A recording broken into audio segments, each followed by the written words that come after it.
One of Apple's biggest competitors is the Google Nexus 7. Its prices start at $199.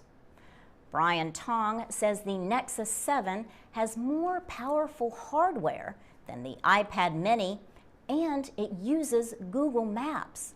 But there is one reason why people may like the Apple product more than the Nexus 7.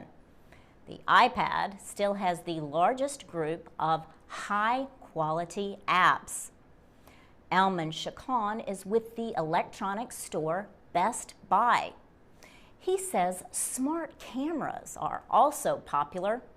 They connect to the internet through Wi-Fi. This makes it easy for users to email or upload photographs directly from the camera. Streaming media boxes also connect to the internet. With the growing popularity of internet shopping, many consumers will visit a store first to look at a product and then go online to find it at a lower price. Many stores understand that.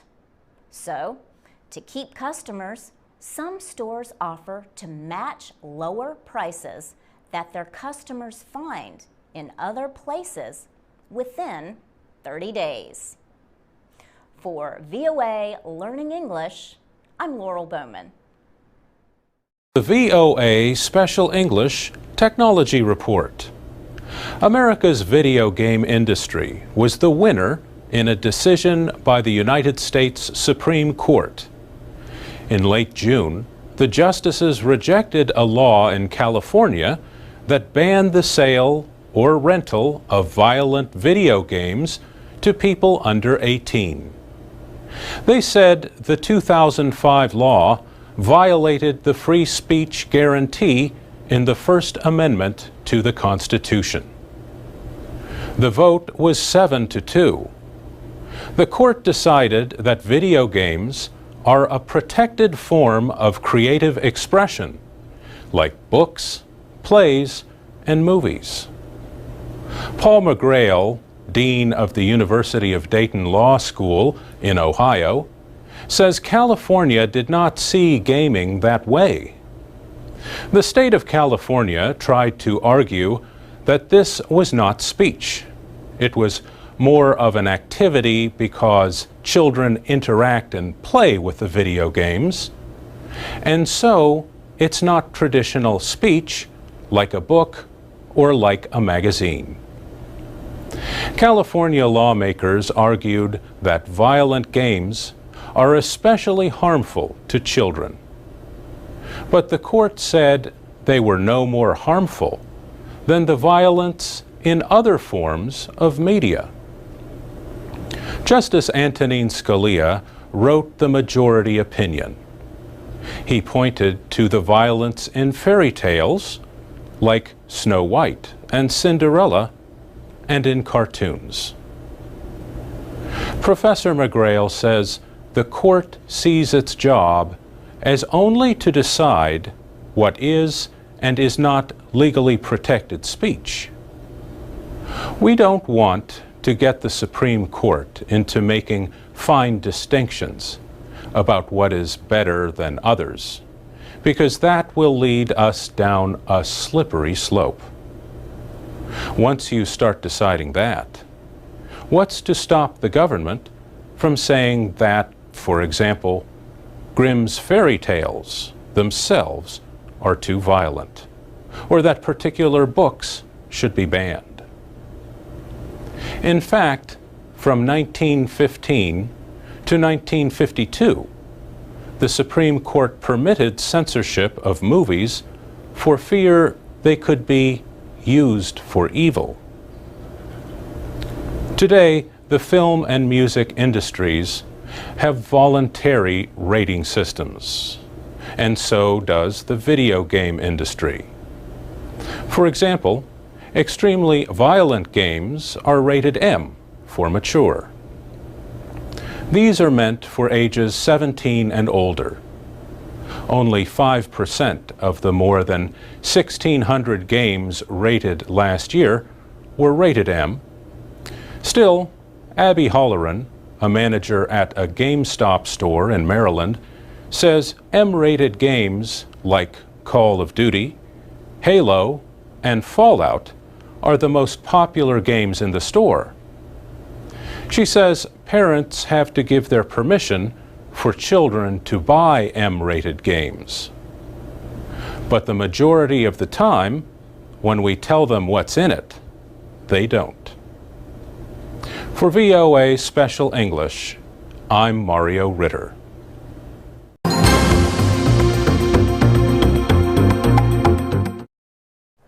This is the VOA Special English Technology Report. We recently told you about a website called pastpages.org. It saves the home pages of 70 news websites from around the world every hour. That report led us to look for a website that saves images of newspapers from around the world. We found Today's Front Pages, a site operated by the Newseum. The Newseum is a museum of news reporting and the media in Washington, D.C. Paul Sparrow is Senior Vice President with the organization.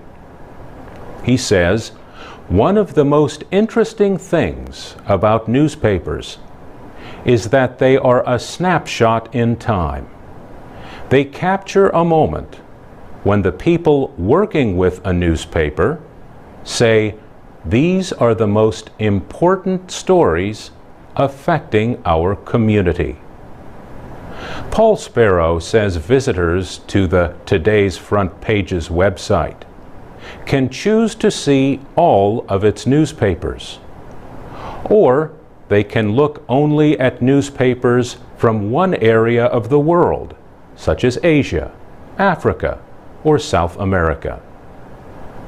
Visitors can also sort newspapers by alphabetic order, either by state or by country. Today's Front Pages does not archive or save front page images, but it does archive newspapers from historically important dates, such as November 5th, 2008. That was one day after Barack Obama was elected president. Paul Sparrow says readers can learn a lot from the historical newspapers in the Newseum's collection. He says they will get a better understanding of the culture that existed long ago. The website shows only the front pages of general interest newspapers that publish daily. Student newspapers are not displayed. Some newspapers are not included because they do not have the technological ability to send their front pages electronically to the Newseum, and others simply choose not to do so. The site displays the front pages of 836 newspapers from 93 countries. It warns that the front pages are in their original unedited form, and some may contain material that is deemed objectionable to some visitors. If you are in Washington, you can see many front pages from around the world on display inside and just outside the Newseum. Only about 10% of the front pages the Newseum receives every day are displayed, but all are available online. You can read and hear our reports online at voaspecialenglish.com. For VOA Special English, I'm Mario Ritter.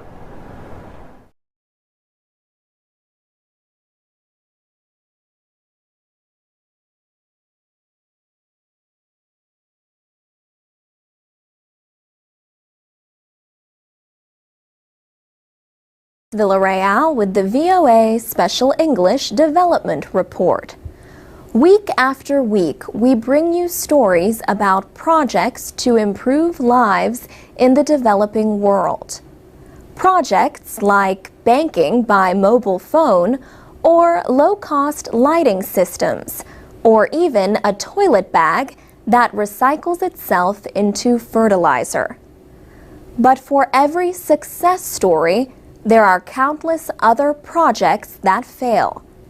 These are the stories that people talk about at an event called Fail Fair. The creators of the event recently held their second Fail Fair. Members of the nonprofit community came together in Washington to talk about their projects and why they failed. Fail Fair is sort of like a celebration of failure. A prize is even given to the best worst story. But why celebrate? Katrine Verklas is with a nonprofit group in New York called Mobile Active. She was the one with the idea for Fail Fair. She says the event provides an opportunity for people to learn from the mistakes of others. She says development is a field with finite resources, and so the less money we waste, the better. And part of that is learning from the things that didn't work so that we don't endlessly repeat them. Mobile Active held its first Fail Fair in New York earlier this year. More than 70 people attended the event. One of them, for example, was there to talk about his failed nonprofit organization, mobileimpact.org.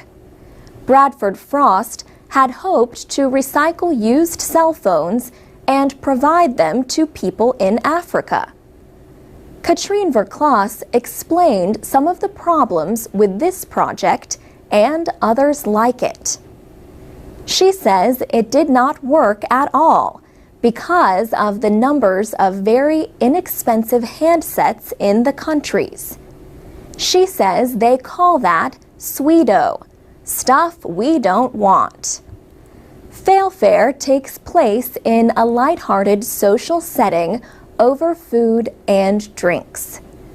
Ms. Verklas says the creator of a project is the one responsible for declaring it a failure.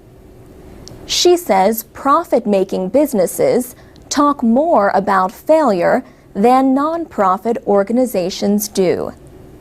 She says we have to report to donors, and donors do not like to look bad, and so we don't like to look bad as nonprofits.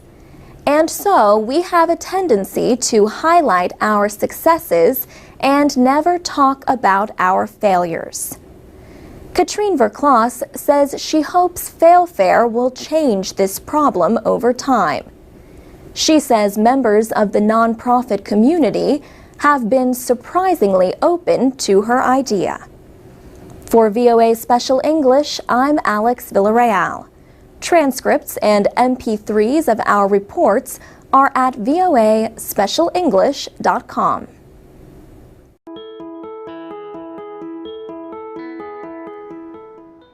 From VOA Learning English, this is the Technology Report. Many sports competitions use cameras to help officials make the right call. Now, goal line technology is being used in international soccer. The move to goal line technology follows international pressure on football's governing body, FIFA, after a missed call in the 2010 World Cup. Video replays of a game clearly